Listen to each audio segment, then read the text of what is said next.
All right, I kept going on different experiments with the three network idea on the TV set using a combiner or a splitter, it working backwards. And here's what I found: um, you're best going for two networks that are basically 180 apart from each other. If any of the signal from any of the two stations gets on the other pickup, you'll get multipath distortion. You may lose stations. It'll null them out. See, I have one antenna facing Philly and the other one towards Harrisburg, and they're 180 out. And I go to a combiner, put the signals in, and then come out to a juice amplifier down to the TV set. And I get extra stations. Now, the Harrisburg stations are plagued by the trees. If the trees are swaying in the wind, I get breakup. So I put the biggest antenna I got, that new one. I aim that one that way, and then I aim the older Winegard, which I know works really good for Philly and at Philly. And at some point, I started saying, "All right, let me add a third antenna." So I started looking for Delaware and Maryland. It's right, Delaware, Maryland. Wait, I always mess this up. Well, anyway, there's two, Delaware and the other state down there. Maryland and well, anyway, uh, I couldn't get them because I have to have my antenna out the side of the house, and it's aluminum sided, and there's a house next door that's aluminum sided. So I realized that those two markets I couldn't get. But one night I'm doing some testing, and I realized I forgot about um, Lionhead or Lion. Well, anyway, it might come to me. Uh, there's a tower that has the stations for Harrisburg, and it's something Lion. Anyway, they have a religious station on there. They have a repeater for ABC, and then they have some other sub channels. So I was able to pick that one up or get the uh, Philadelphia channels in the combiner. So I went with a three-way splitter as a combiner. I tested it, made sure it all worked, it would work. But as soon as you had the third unit, those two channels, something Lion. Man, I can't believe this. Getting this old. But anyway, uh, the Harrisburg and the Lion one, it'll come to me after I'm done with the video. They're too close together. So you start getting mixing and you get multipath distortion. Red line. There it is, red line. So anyway, man. So anyway, basically, you have problems. You just can't take two antennas and aim one at Red Line and one at Harrisburg. They're too close together. Some of the stations get on the Red Line stations get on the Harrisburg antenna, and the Harrisburg stations get on the Red Line. So what they tell you to do is put your antenna down between the two towers or the two markets, and then you get less signal. And I have a tree problem. So you start thinking, if you spend long enough on this over-the-air television stuff, you realize that they sold off the better frequencies. They kept the frequencies for us that's prone to trees. It won't go over a mountain. Sort of. It sort of goes over a mountain, but not like VHF used to. So what they're doing is they're basically giving you an option that's horrible, knowing that eventually you'll give up and go with paying a subscription for cable, or you can stream on the internet. So I told you I like to be able to sit there and click. So I can click through quite a lot of channels now. I have to call it happy at this point. All right, I'm just gonna. That's it is what it is. But yeah, I went up and down that stupid pull down ladder. I don't know how many times. And I'm laying in bed and I'm going, if I put both antennas towards Harrisburg, I'll get extra signal, and I'll do away with the tree leaves. Well, the antennas have to be stacked on top of each other. Any if you lay them next to each other, and it's a wide, like a wine guard is a little wider open area. In other words, when you aim it, it takes in a wider area, and you get part of the red line on it, and you lose channels. I lost, what was it, 21 CBS. Now, 21 CBS, I have an affiliate that's 31 from Philly that's CBS, but the one from Harrisburg has different sub channels. See, sometimes the sub channel is a better channel than the main channels. The main channels, a lot of them are sports, and they're changing what they put. The sitcoms they're terrible. Where some of the subs have older, better sitcoms on there that maybe you haven't seen. Now, last night I had 2.5 Men on. It was the one where Charlie doesn't like the bowl that Alan had out there, and they had a fight over it. I think that's the first episode that Chelsea's in.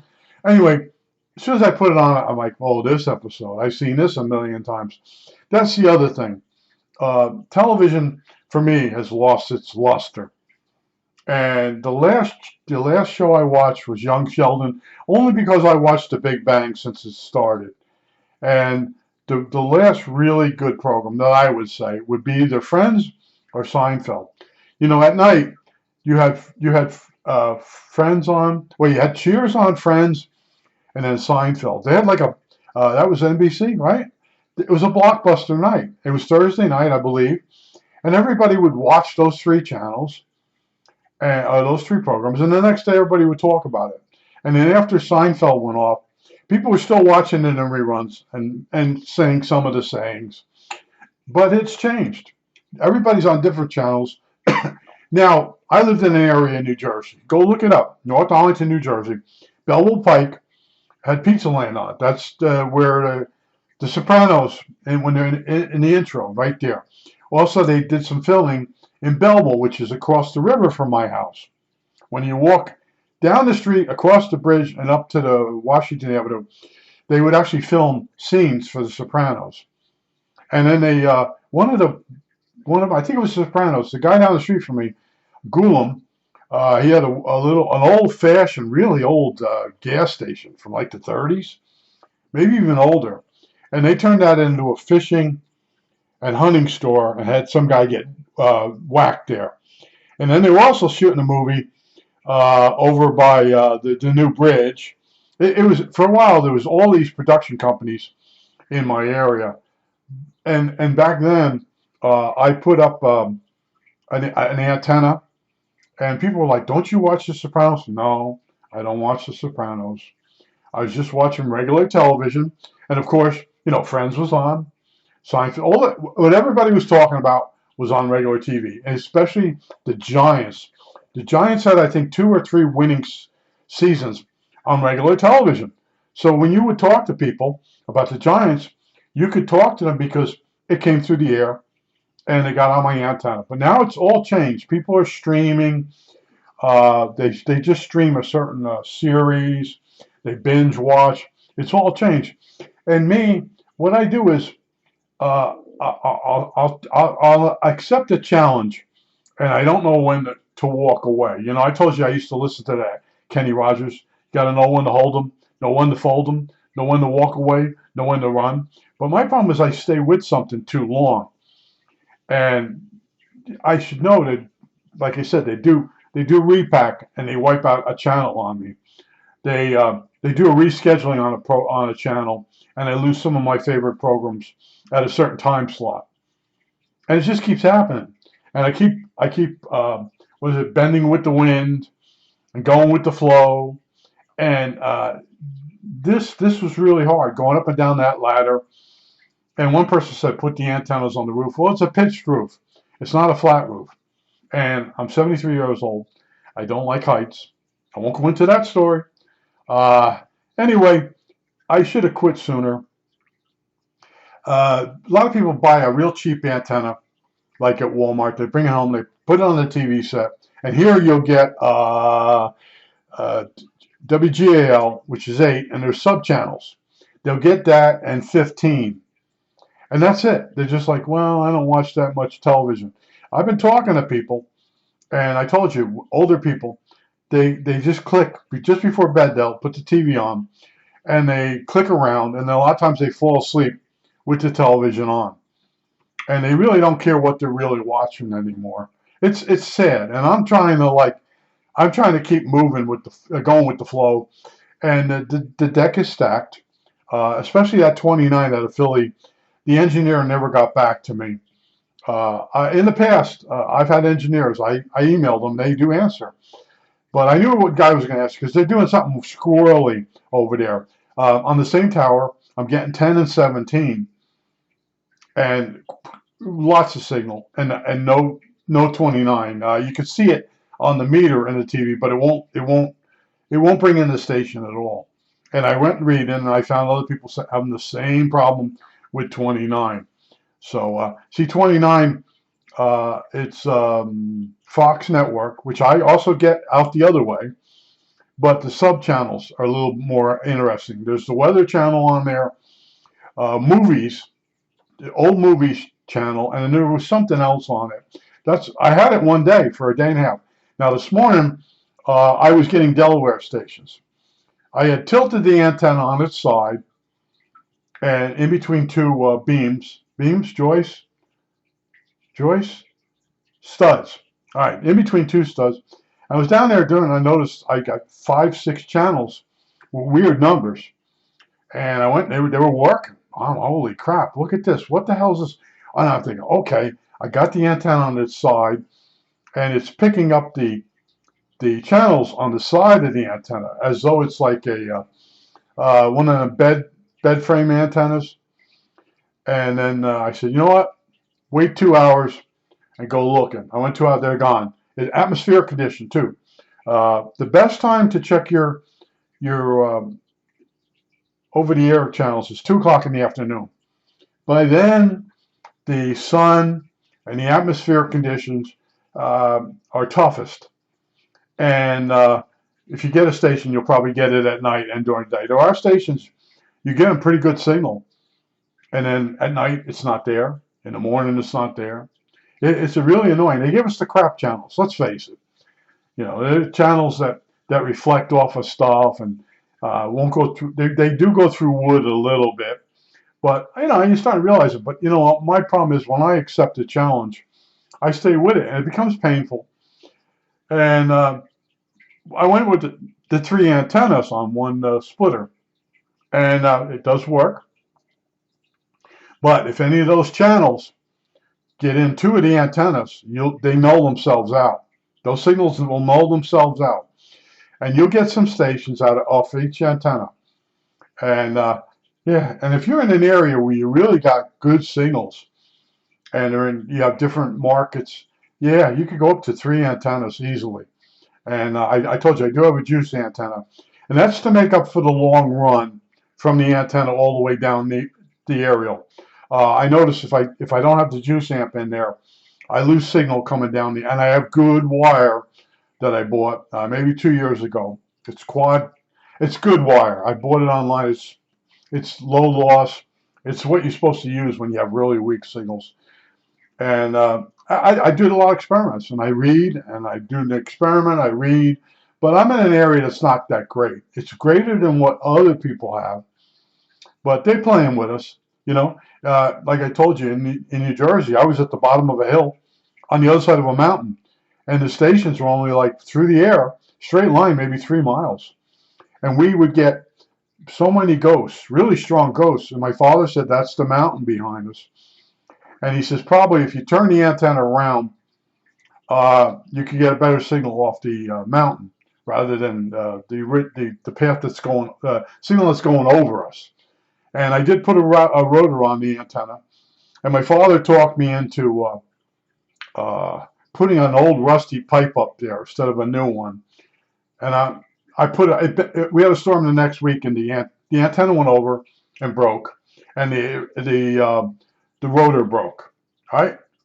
And he's like, well, there was still some meat on that pipe. My father was unbelievably cheap. I am cheap, but he was unbelievably cheap.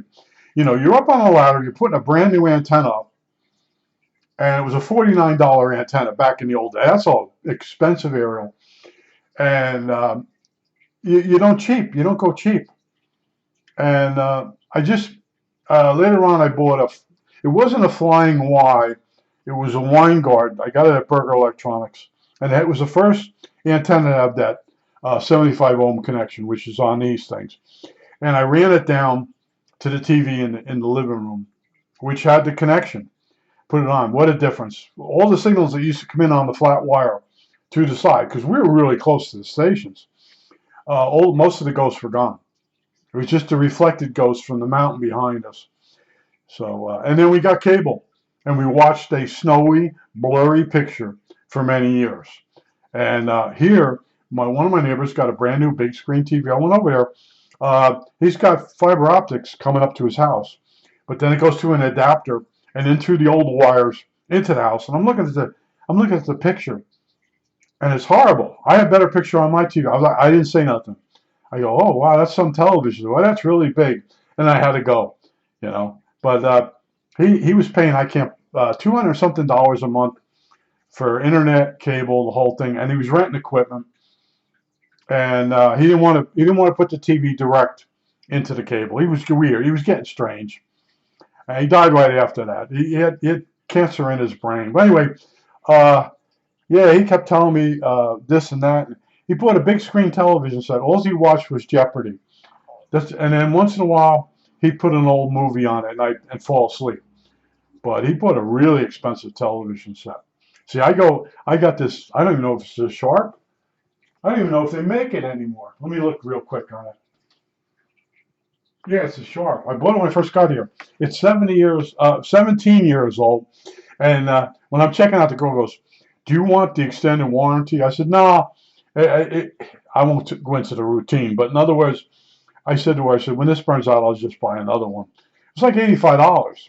Yeah, I got 17 years out of it. Well, what I don't like about it is the scan takes a long time.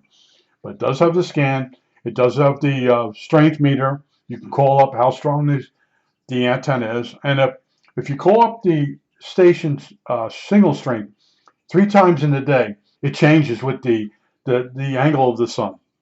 See, you're fighting all these things, and you might not realize it. And you're like, okay, I got it working really good because you did it early in the morning.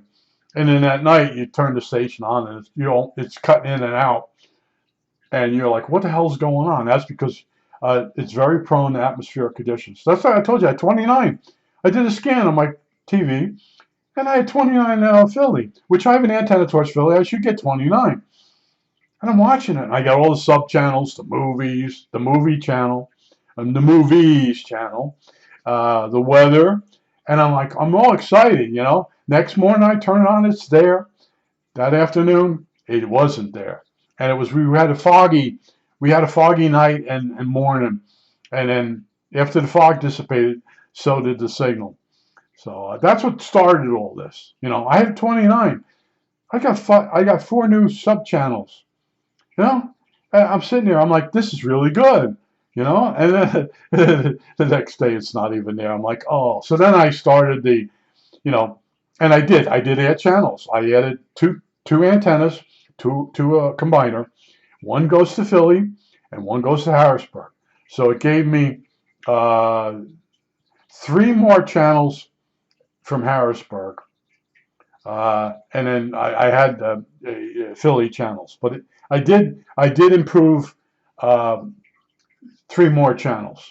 All right. So and then this Red Lion sub channel, it also had the Pocono channel on it. And one day I was getting that for a while. But this stuff is hit and miss. And I know why people are getting frustrated. I talked to a couple people that tried, you know, and they're not that good putting antennas up. And I tried this. Now, the one guy down the street, he put an antenna on his shed, this mast. And then this is how this place is.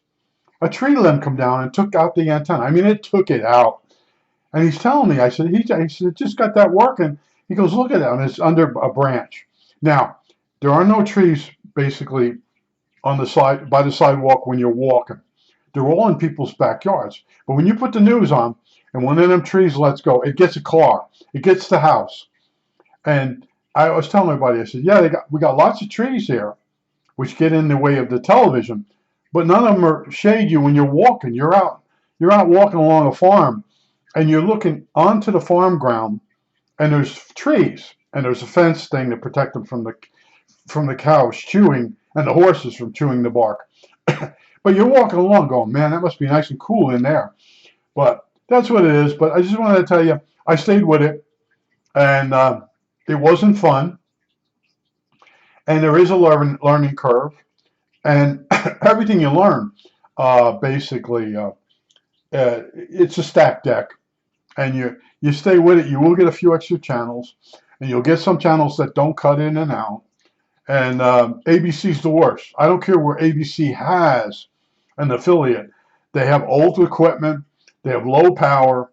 They don't care. They just have to put the signal on through the air to allow them, the FCC to allow them to then sell their signal to the cable companies. That's where we're at.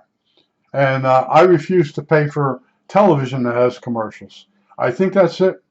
All right, that's it.